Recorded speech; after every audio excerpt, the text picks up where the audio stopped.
Oh yeah, here's a game from the time when you had to have balls to be a Sega Genesis hero.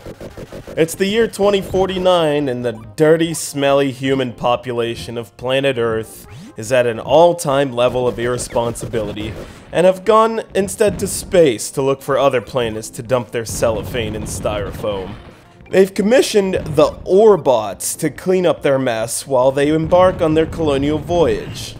Raster is one of those Orbots who is accidentally attached to a nuclear bomb and goes insane, declaring himself supreme dictator of Earth.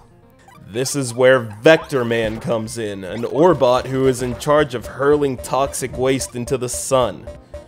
Well, if he's strong enough to do that, then there's no question that he's got the orbs to take on Raster, right?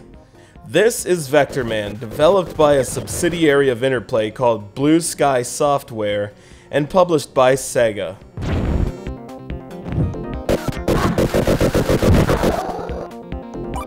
This is not only a fun run and gun to play, it's also one of the better looking and better controlled Genesis platformers of its time. The animation that is bestowed upon Vectorman gives life to our green spherical hero as he blasts his way through Raster's minions and collects photons and power-ups. The pre-rendered 3D graphics that make up the attributes of each level are along the same lines as the graphics that gave games like Donkey Kong Country depth and eye-popping visual effects. Vectorman's range of motion is a lot of fun to play with, especially with his awesome jet boots that he can use to double jump. Dozens of hanging TV screens are on each level that contain goodies like health points, photons, and blaster upgrades that will make your enemies no match for you.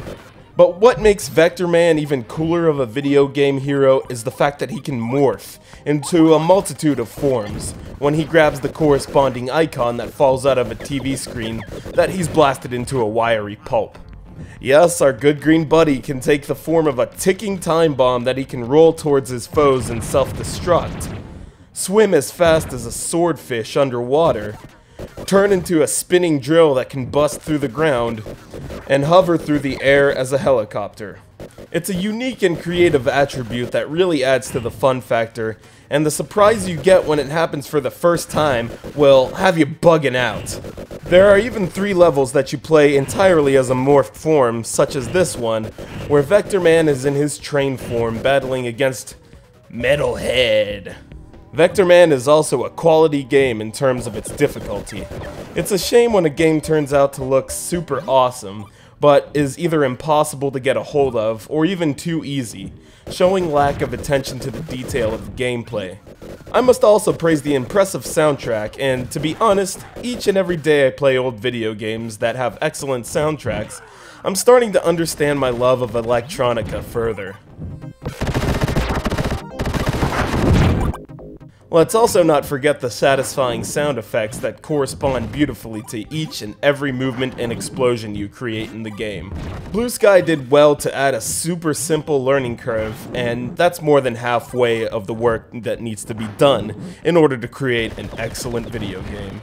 Vectorman has become a favorite in the library of any gamer my age, which is probably why it's also selling so well as part of Sonic's Ultimate Genesis Collection on Xbox 360 and PS3, Sega Genesis Collection for PS2 and PSP, on Steam as part of the Sega Genesis Classics pack, and also on the Wii Virtual Console.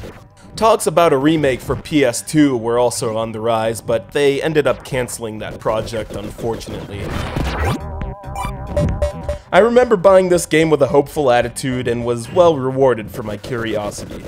If you're a fan of side-scrolling shooting action and impressively rendered old-school graphics, Vectorman is for you.